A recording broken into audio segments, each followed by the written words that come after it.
that we're all live and ready to go. Welcome to my webinar. My name is Colin Wilson, and today's webinar is about how to become a great leader in your business. So just want to make sure that I've got everything right. Sound is working, video is working. Can someone just put a message in the chat just to say all good to go, Cole, and I will get started. We've got 37 people registered for this webinar, which is absolutely fantastic. So it must be a hot topic right now. So all good to go. Perfect. All right. So let me get into this this webinar. So becoming a leader in your business. It is all about what we've got to do now for I guess the next 3, 6, 12 months in this new financial year that we're about to head into. Okay, today's session, I will cover understanding your leadership qualities, how to deal with different personalities, how succession planning can take your business to the next level, and then we'll do some question and answers at the other end. The first thing I want to do is, as I said, I'll introduce myself, Colin Wilson, for those who don't know me. There are a lot of people on this webinar that are regulars, which is absolutely fantastic, but I'm the Managing Director of Key Business Advisors. We've been going for 15 years. Absolutely love what I do, and getting into businesses and taking them from good to great is what it's all about. Our business, as I said, is taking a business good to great, but our purpose is all about taking our customers on a journey through all, to help them improve through all aspects of employee engagement and performance. And I think that's what's really, really important. And we're going through some challenging times right now. There's nothing positive I see in the media that's out there. So, I look at it and go, well, okay, as leaders, we really need to step up and try and, keep that positivity going in our businesses. And so I hope you get a lot out of today's webinar. There are 4 parts to our business. We're all about business strategy and growth. We're about people and culture. Having a great culture in a business is done through leadership. And we're an outsourced HR business, so we give lots of HR advice and support, and we do a lot of training, in particular, a lot of sales training.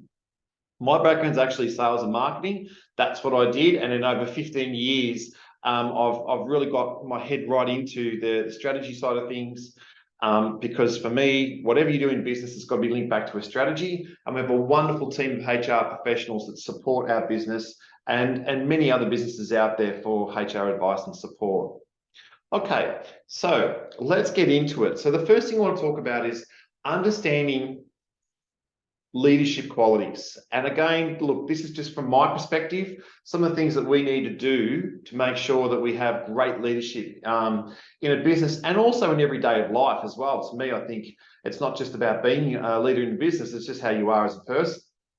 So it's, the thing that I want to talk about, it's how you portray, leaders portray, it's about how you portray your professional image and lead by example. So again, to build trust in a business, and I'll talk about trust in this webinar, but to build trust as a leader, you've got to have that professional image. And that's, the way you speak, the way you behave, your body language, your leadership qualities, you've just got to lead by example. And then if you do that, then people will follow you.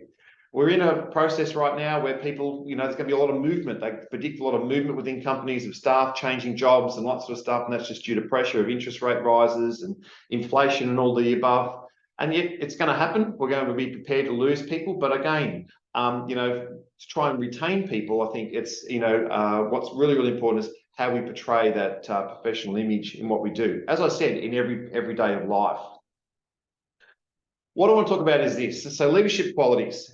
For me, it's about how you empower your staff members, right? And we're an outsourced HR business. So, doing things like having those one-on-one conversations, those performance appraisals, all the things, that's just part of the process. Leading by example is another. Getting your team involved in, in decision-making process. All of that is about leadership qualities, but we just want to empower our team. So if our team, I always say, what makes you get up out of bed of a morning? If I'm empowered that I'm going to get out of bed, I want to go to work and I want to do meaningful work, which I'll talk about shortly. I think, leadership qualities are about effective communications. We're good at communicators. We know how to communicate with our team. We don't always get it right, I'll say that, but what's important is we've just got to keep that communication going. And we do a lot of employer and staff satisfaction surveys. And one of the, the bottom five that we see in the results is not knowing where the business is heading or its future direction. Is one of the bottom five of what staff say about, well, I don't understand what's going on within the business and its future direction. So having good communication, I think, is really, really important. Good leaders to drive performance outcomes. This is where we are now. This is where we want to go to. This is how we want to grow. This is, how you fit into that, I think, is really, really important. We're very well planned and organised. So I try my best, don't get always right 100% of the time, but good leaders are very well planned and organised in every aspect of their role. And they just try, if I can say, they just try to get that organisation skills going. Every company needs some sort of drive, strategic direction in creating a pathway for people to follow. And for me, this is about leadership. So leadership is about, well, okay, you create that pathway. Here's our business plan or a strategy plan, whatever you want to call it. This is where we want to head for the next 3, 6, 12 months. This is where we want to grow. This is how we're going to become a sustainable business. That is very, very important in today's world, especially in uncertain times that we're in right now. To be a leader, I always talk about this in my management training. You've got to be a great coach, and you got to be a great manager, and you've got to be a great mentor. You've got to wear those 3 hats. And coaching, you can't coach people who don't want to be coached, so that makes it very difficult as a leader. So we want to make sure that we've got those leadership qualities where people want to be coached. You can't manage what you can't measure, so we've got to put those measurements in place. And mentorship is about, I've been there, done that, and I can show you the way of what you need to do. And one thing with mentor qualities is, if you see somebody in your business that's developed and turned into a future leader or an emerging leader and then becomes a leader within your business, then that is a great outcome for, in my opinion, for leadership qualities. Leaders embrace change and they challenge and challenges for business success. So again, I've talked about at the start of this webinar, we're in for some challenging times. Good leaders know how to stand up, know how to grab their team and go, right, this is the journey, this is the pathway, this is the strategy we're going down, and they will follow you. Your team will follow you. We value everyone's contribution. So great, a leader doesn't know all the answers. And I go into companies for a living and I do a lot of facilitation where we bring teams together and we talk about how to improve the business. And I always say 80 to 90% of the answers to improve a business lie within the team, within that business. I just make a living in extracting that and packaging it together and then representing it back. But, we value everyone's contribution, and sometimes people have great ideas. Sometimes people don't have some great ideas as well. But, we don't want to not let people help contribute to the business because it's all about doing meaningful work. If they've got a say, then I think that's really, really important. And good leaders celebrate the wins through reward, recognition of individual and team outcomes. So for me, good leaders are always thinking about, the reward at the very end. When I go into companies and I talk to leaders about, doing things, I always talk about this thing called projects. Everything a leader does is based on a project. I might have 10 projects on the go at the moment. And a project could be business development. We're working with my business development team. Project could be my administration team. Leaders, like a project has a start and a finish time. And I think I like using that terminology. So for me, leaders are really good at creating projects, working through those projects with their team and delivering the outcomes, or supporting the team to deliver the outcomes, and then creating that recognition and support that goes with it. As leaders, one of the things we talked about, communication was important. So positive communication is everything. And if we've got really good positive communication, then that enhances motivation and it creates this, I call it, generates belief. So if we want to try and achieve something in our company that we think is the unachievable, a good leader will actually always talk about the reasons why we're doing it, what we need to do to actually make it happen. And they are very good at generating belief that we can do this, we can do anything. And the pandemic really sorted that out when, when a lot of us were in that situation where we were thrown into the lockdown and we had to create things like pivot. Good leaders would generate belief that we can trade out of this. This is what we need to do. I think growing a good leader creates that team alignment. So again, I talk about laneways. We swim in all lanes, stay in your lane, and a good leader will talk about getting that team alignment, getting people to swim in their lanes, And yeah, there might be a bit of crossover, but definitely it's keeping everyone on the same page, going in that same direction.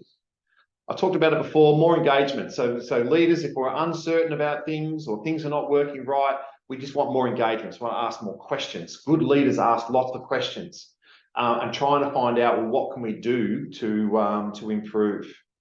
There is a high care factor, as it says there, with very few mistakes. So good positive communication reduces those mistakes. We know that rework is a big problem for many businesses. If they've got to go back and if a mistake is made, yep, let's own up to it, let's fix it, let's move on. Let's not try and hide it, but how do we try and cut off those mistakes from happening? And anyone's done any training with me, I'll talk about case studies. Case studies are the best form of training. So we case study what we do well, and we case study the things that don't go so well, so people learn and have that pride and try and minimize those mistakes.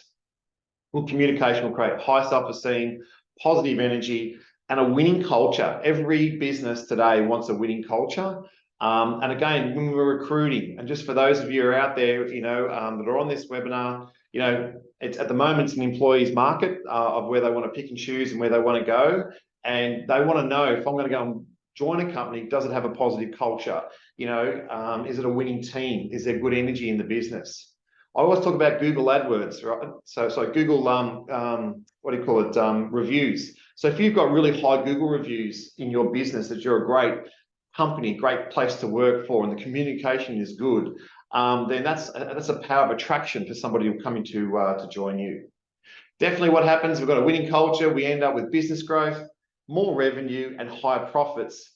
And the big thing for me with good communication is having that positive, that fun atmosphere. So again, I think, what makes a person want to stay in a company of today, we've got to try and create an atmosphere where it is fun and we do things and we celebrate the wins and we do some rewards and stuff like that. All of that contributes to having a great outcome. As I'm going through this webinar, if you've got any questions, feel free to ask me some questions, because I'm more than happy. I will answer the questions at the end, but I'm happy to do some along the way.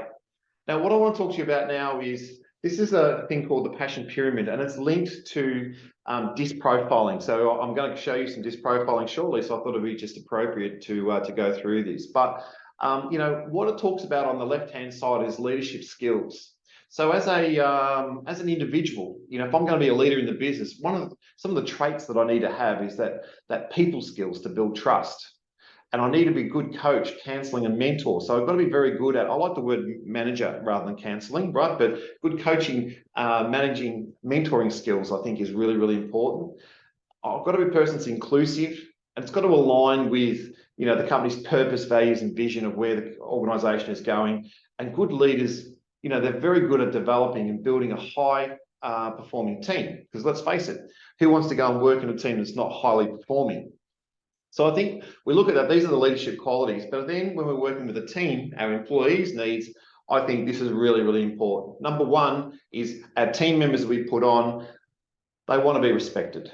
They want to learn and grow. They want to be an insider, and they want to do meaningful work, and they want to be on a winning team. Right. So again, I will always talk about, when we recruit, employ people with a positive attitude, and teach the skill sets, not the other way around, because it makes it very, very difficult. But we want to get people that come and join our team that want to be there, want to come to work and help the business grow.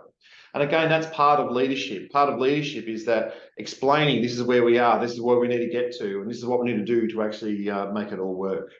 If we achieve all of this, then what ends up happening is we have a basic level of employee engagement. And we want people engaged in our business. So if I've got people who are not engaged in our business, then that makes it very difficult. And I always talk about one bad seed might turn to 2, turn to 4, turn to 8, and before you know it, you've got a dysfunctional business. If we teach our team to learn and grow, we end up with more talented, skillful employees, and every business wants that. And if we ask them about, well, I have a problem. Now, emotional intelligence tells us that, if I've got a problem, how do we try and fix this? And, in the past, and, I'm a mature person, I think. And, I was always told what to do. You have to do this, you have to do that, you have to do this. But in today's modern world, I think if we create an insider. How do you think we could improve in this? We use our emotional intelligence. What do you think we need to do to, improve this process within our business or this software or whatever? If we've got people that contribute to that, then we end up with employees feel more emotionally connected. They've contributed to the growth of the business. We end up with that increased commitment and engagement. And the big thing for me is I just want people who are passionate about what we do. If you're passionate about what we do and you have that passion to do it, come on board. And, in particular with our HR team, if they're passionate about helping businesses grow and they're passionate about, the work that they do or what they've studied, then we want you to come and join us. So understanding staff's needs is a big, from my opinion, it's a big quality of a good leader. A good leader's got to find out with their team, how do I work out, well, what are their needs? And in my next webinar that I'm doing with KBA, I'm talking about doing performance reviews. But one of the things that I always ask my team is, what are some of your aspirations that you would like to achieve within this business? Because for me, if I find out what those aspirations are, then what it ends up happening is if I can contribute to that, then that makes people stay, and that makes it more rewarding. Obviously, people want to get paid more money. I totally get that, but that is all part of the process, all part of the loop that we're in right now. And like I've said before, we're going in for some challenging times. So let's just see how this pans out in another 6 to 12 months. Okay, and the big one for me is about having trust. Right. So if I've got trust in a business, then that is what it's all about. And, trust, I talk about, in some of the leadership workshops that I do, vulnerability-based trust. And vulnerability-based trust is where staff say, I screwed up, I haven't got this right, or I don't understand this. So, when we give work to somebody, for me, if I was to pass work on to any one of my team members, I trust them that they're going to deliver it as good as what I could, or to my expectations, or to the business expectations of what we need to do to achieve.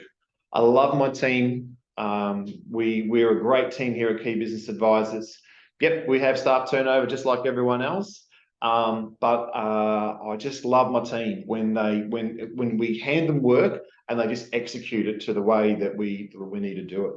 So staff commit. If you've got good trust, staff are more committed, and the engagement is high. And leaders back team members that create empowerment. So I think, that's really, really important, So, we back our team members so we empower them to do things. Everyone needs to be on the same page for greater outcomes of the business. And again, we're starting to see, companies with cracks starting to happen because it's pressure, but we've got to get our team back on track and making sure that, we're all on the same page in the direction of where we're going. Staff take ownership and go above and beyond when you empower them and you've got that trust factor. And for me, the care factor and responsibility will continue to grow. And the big one is about how we achieve just amazing results. And you'd be surprised what some staff members can do when you empower them to achieve what the business needs to achieve. So I'm going to go into do I have any questions while I'm just going to pull up another slide in a tick. So any questions people want to ask me based on what we've gone through so far? You must have one or two questions, surely.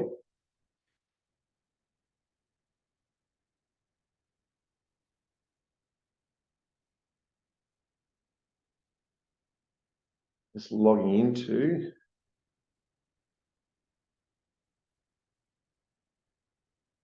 I was logged in before and I just went, so. All right, well, let me move on to the next part. So the next part of this presentation is understanding a little bit about DISC work, personality profiling. So, okay, so in topic 2, how do you deal with different personalities? It's a big thing. So if I go in, personality, so why do people behave the way they do? And behavior is a big thing. And it's a challenge for many leaders in a business. How do I try and get the behavior right and get everyone on the same page? So why do people behave the way they do? And what happens when there's conflict? Now, conflict is a really interesting word, right? So if we've got a bit of conflict and it's good for the business and it's good for the outcome, then I don't mind a bit of conflict, as long as it's not nasty, right? It's got to be conflict on, how to improve the business. But if we've got conflict where it gets personal and stuff like that, then that makes it very, very challenging, especially for a business owner or a manager, a leader. So how do you avoid, conflict in the workplace? So, think about what would happen if people knew and worked on different strengths of different personalities, and they also would understand, or what would happen if they knew and worked on people's weaknesses of different personalities? Because we can't all be the same. It just doesn't work that way. And I rely on my team at key business advisors to who've got different personalities and different strengths, which is what leadership is all about. Because if we all understand how everyone operates, then that is that's a big plus. So I'm just going to go and change slides for 1 sec. So what you're going to see in a tick is me bringing this across. And let's hope that that works. Go across, please work. Here we go. Yes, it's going to work. Perfect. So I've just dialed in, jumped into a program called Disc Catalyst. Now, we're a provider of Disc Catalyst, and we absolutely love this product. And what this product is about understanding how people operate in the workplace. So if I go and have a look, I can learn about my style. So Disc personality profiling, the way it works is very, very simple. Is you do a questionnaire, and your profile is going to come up, and it's going to talk about a little bit about where you sit. So as you can see, my profile, I'm a person of dominance, and I'm also a person of influence. So I'm a DI in the scheme of things with this personality, and it's all about mapping out how a person operates. So you can see here that it's 4 colours. We've got people of D of dominance, I who are influential, S of people of steadiness, and C people are conscientious. All of this adds value to it. So you can't see the presentation. Is that correct? All right. Let me just go 1 sec. I'm going to reshare. I just want to make sure that people can see what I'm seeing. Can you see the disc profiling that I'm doing now? Emma, can you just put a question, something in the chat to say you can see? Sorry, can't see it. No, sorry guys. But you love it when things just don't go to plan. Hang on a tick. So let me go to sharing. Should have shared.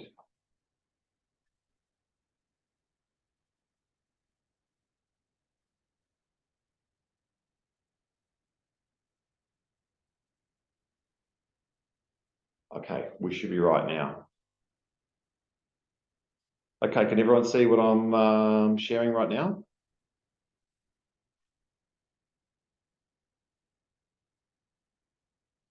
Okay, sorry guys. Okay, so this is what DISC is about. So if I scroll down, you can have a look at your DISC map, but what I'm going to do is I just want to show you a little bit about the DISC model. So if we go down and have a look down below here, this is the dimensions of DISC that I was talking about. So what we've got people who are of that D style, or I, or S, or C. And you can see that people who are DI, they're very active, whereas if I'm a CS, I'm a bit more reflective. If I'm an IS, I'm very accepting, and if I'm a DC, then I'm a person that might be a little bit skeptical. But let me just go through the 4 styles here, and this hopefully will resonate with some people on this webinar.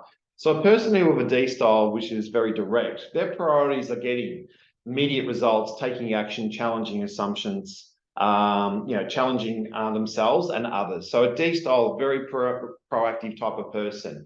They're motivated by power, authority, competition, and winning, and their fears are around loss of control, being taken advantage of, vulnerability.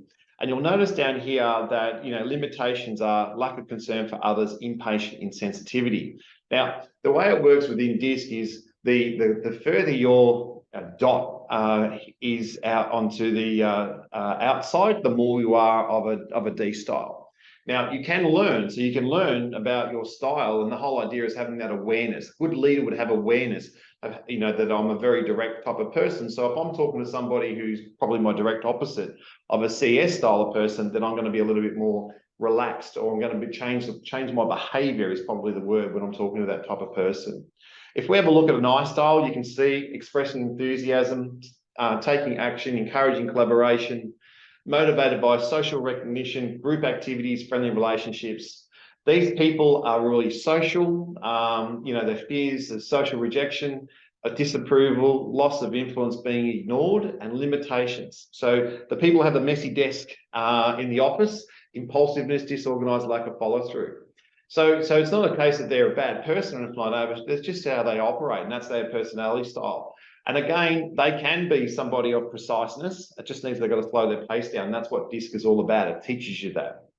If you look at an S style, giving support, maintaining stability, enjoying collaboration, motivated by stable environments, sincere appreciation, cooperation, opportunities to help. So an S style is a very supportive person. What they don't like is loss of change, loss of stability, loss of harmony, offending others. They will never say, not like a D style. D style sometimes has foot and mouth disease and says what they think, whereas an S style won't do that. They'll think about it, but may never say it.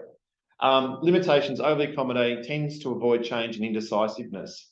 If I look at my C style, my conscientious style, then basically I'm a person that is ensuring accuracy, maintaining stability, challenging assumptions, motivated by opportunities to use expertise, gain knowledge, tension equality, fears, criticism, slip-slop methods being wrong, and limitations, overly critical, tendency to overanalyze and isolate self. Now, in the wheel of DISC, there is no right or wrong, right? What it is all about is about learning about, well, this is my style, and as a leader, how do I motivate and lead others? So I'm just going to take you to one of the a screen where this is to me, I can learn about myself, and most people will know about themselves. But for me, I love it when we're actually got colleagues that are in our business and we sit back and go, well, how do I look at the different personality styles? So if I was to show you the KBA group, the key business advisors, what you're going to see is you're going to see that no personality is the same, right? You're going to see that there are different personalities that lie within the group. And your direct opposite is either going to complement your personality in the way you work in a business. So if I just go and show you a comparison style. Now, I always do a comparison style with my wife, because I always find that very entertaining. Yes, I'm a small business owner that works with my wife. We've been doing it for 15 years, married for 30. So it can sometimes be very challenging, right? But this is how we make it work. So if I have a look at Lorraine, this is how both of us operate. So I am a DI, direct opposite. Lorraine is a CS. So it's like a battery, positive and negative. But if you have a look, you'll see here that Lorraine cares about maintaining stability, being consistent, demonstrating expertise. I like to create change. So again, you can see that might have a bit of conflict within the workplace. Pull Lorraine in when ensuring stability, meeting high standards without high pressure. A job calls for precision. So I always get Lorraine to check my slides, all my work, because I value that. And Lorraine might be stressed out when working with unpredictable people. I can be unpredictable sometimes. Uncertainly with tasks and risk, and not having time to perfect the work. Now, I'll go back to that strategic plan, having a strategy, because when we've got a strategy, we all follow it. And so when I made the joke before about being unpredictable, it's got to be linked back to the strategy of what we do in the everyday business. But you can start to see how this operates. So you can see that this is Lorraine's personality, this is my personality. And what you can see here is, Lorraine's about stability, accuracy, support. I'm all about actions, result, enthusiasm, and collaboration. And hopefully that's coming across in this webinar for you today. We have some similarities. So we have a look, we want closure on projects, we like structure, and we have strong creative side of things. These are some of our differences, and this is true to a T. I'm a little bit less precise. I'm more big picture. Lorraine is more precise. Let's get it right. I prefer faster pace. She prefers slower pace. I'm frank. She's tactful. So you can just imagine how how our relationship works in the business and also in private life, but it just works, right? So I know that if I've got a proposal that I do, or we're doing a strat plan or something like that, I'll let her proof it. She gets involved, perfect it. I'll just walk away and allow her to do it. You can also do things like comparison reports. So if you're a leader in a business and you want to improve, I'm doing a lot of these at the moment because a lot of companies are trying to find ways to motivate their team, ways to work better together, and then focus on the big picture. So you can see here, I'm strong-willed, she's accommodating. And as we go through, there's tips on what we can do, tendencies and tips on what you can do. Lorraine's more private, I'm more outgoing, focused on feelings, tactful, frank. You can see here we like structure. That's 15 years of working together. I can tell you when I first went into business, Lorraine, I was so unstructured like there's no tomorrow. So, but I understand the value of having structure in a business, and that's why I go back to creating that pathway for your team. Focus on realities, focus on possibilities, skeptical accepting, fast-paced, steady pace. So you can sort of see how, like in a workplace, if you got somebody who's a go-getter and bang, bang, bang, bang, bang, bang, and doesn't look at the fine details, then that might create a bit of havoc. Good leaders know how to work this and embrace it. The other thing I like about this is what you're looking at right now is what happens when things get tense. And again, when there's leadership, good leaders should know what to do and defuse the situation should things get tense. So this gives us some tips on benefits and roadblocks, and some tips on what we can do to create less tension, better ways to connect with one another, and definitely that collaboration I think is really, really important. And then when we're working on projects and doing things, how do we get that buy-in with one another and then make things work together. So I can't recommend this highly enough to any organisation out there who wants to grow, wants to have a team that is cohesive in a business, and where we want to improve all that leadership qualities that we just spoke about. Now, I am hoping that if I go back to my presentation now, everyone's going to be able to see my presentation. So I don't know what happened before because I haven't changed screens, but can I just get everyone see my presentation, which I'm about to go into topic 3, how to discuss planning and take care of your business to the next level. Can I just get, yes, we've got that, so that's working. Very good. Okay, so that is my topic, how to succession planning and take your business to the next level. Succession planning is everything. So, when we've got a team, what we want to do is we want to create a plan for our staff, right? So it builds the future foundations for your business. So when we put some form of succession plan in place, it creates a sense of purpose for both the manager and the owner, and that staff member. We go into lots of small businesses, they're time poor. So, one of the things that happens is we make decisions reactively, right? And that's, as my recommendation, when we go into companies, we talk about, well, how do we make proactive decisions? And that's what good leadership is. So, in the book, Good to Great, it always talks about that, you should try and promote within, and when you hire for success. So, if we're going to create some form of succession planning in our business, whether it be a team member taking over our role, then we want to put those foundations in place. And that's all done through communication. So, I always talk about, what are some of your aspirations when you do like a performance review or appraisal? And they go, oh, look, my aspirations is I would like to, start to learn a bit more about, how I can take more work off you is a great example, great starting point. And I would say, fantastic, how I want you to take as much work off me as possible. So let's put a plan in place. And what does that look like? And that's going to involve some training, development, and get you to that next level. And when you do that, that empowers staff members to strive.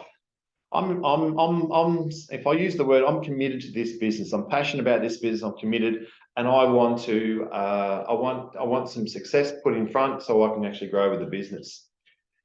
It's different when someone comes to you and says, you need to develop me in the business. I want a pay rise, and if I don't get a pay rise, I'm going to leave.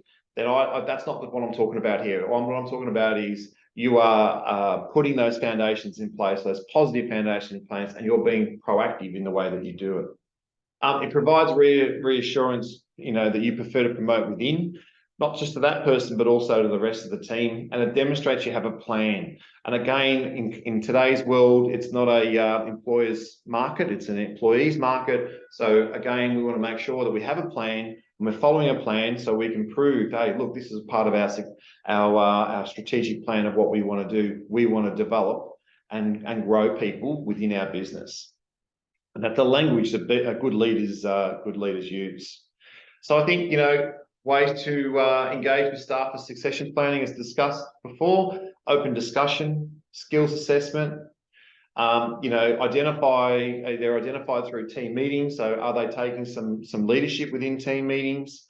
Are they setting some goals and objectives, through those one-on-one performance conversations that I spoke about?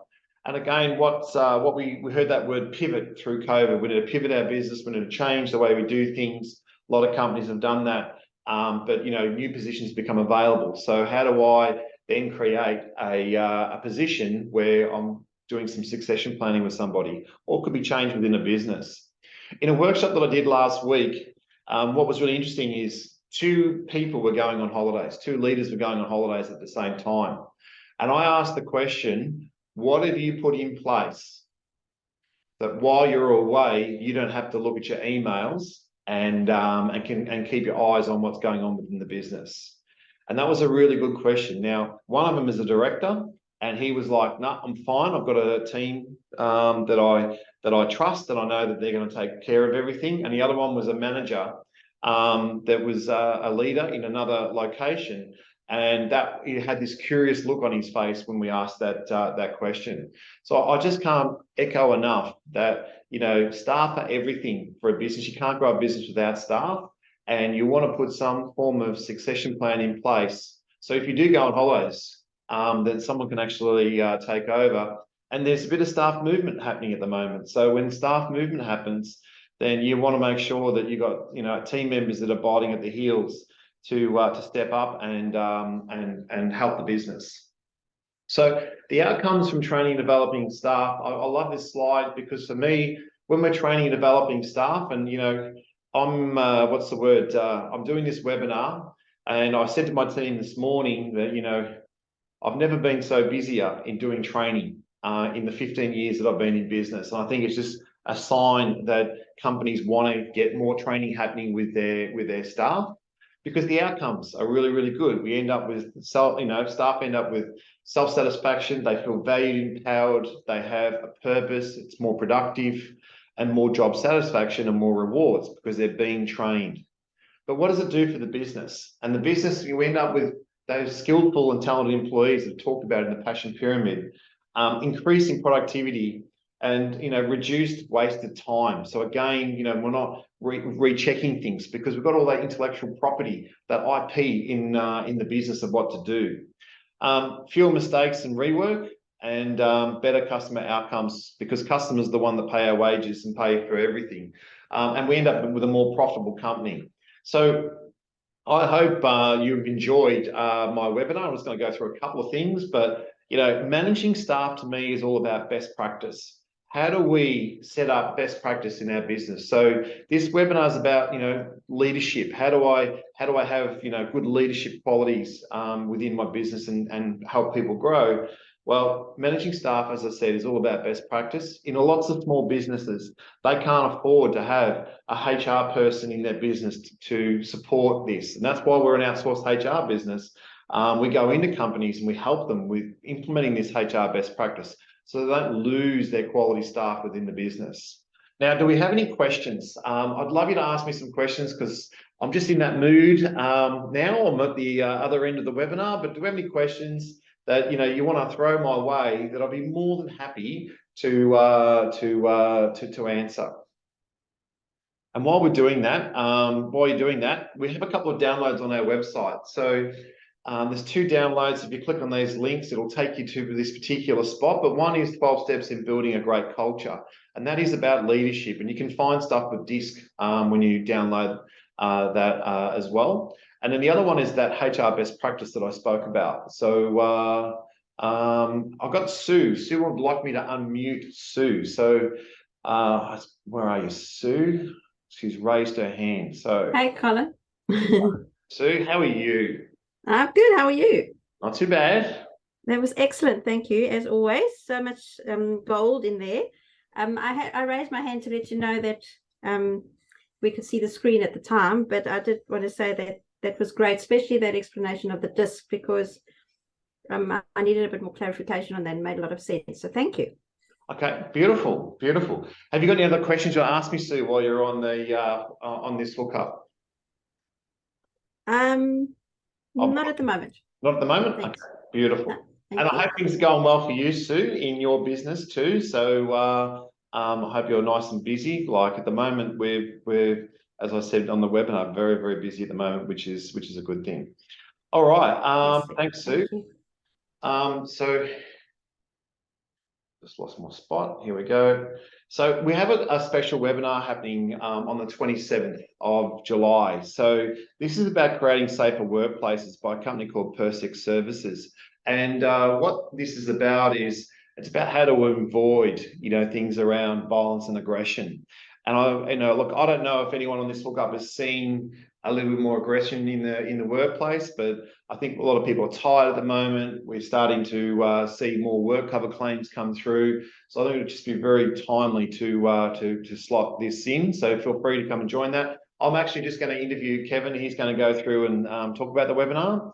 And then our next KBA webinar is on the 14th of August, which backs onto what we've talked about today. It's just that understanding of performance management and how to conduct a successful performance review, I think is really, really important, and the process of managing underperformance.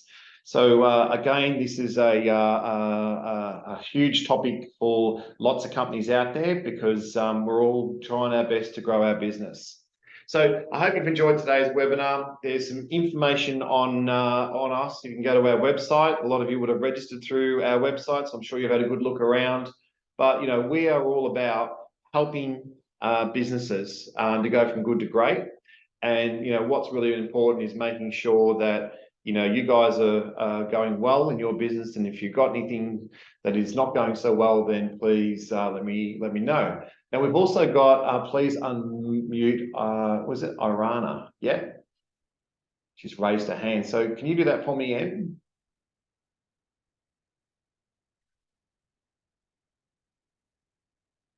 Irena? Yes, hello. I can hear you. Irana, yep. Yeah, Irena. Sorry, Irina. Please forgive me. You got a question?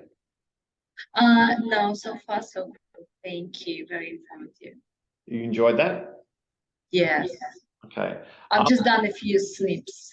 Okay. No drama. Thank you. All the best. Look, if there's anyone on the webinar that would like to have a conversation with us, please give us a call at Key Business Advisors. We're only too happy to help.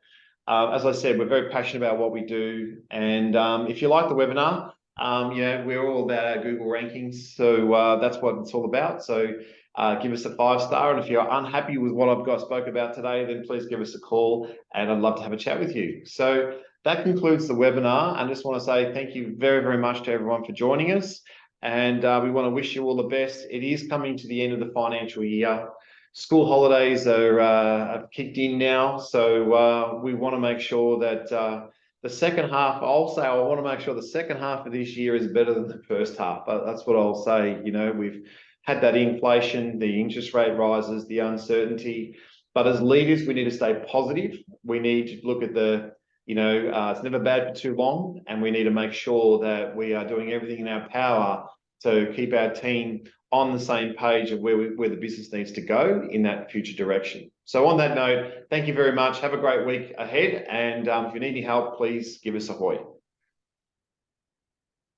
Thank you.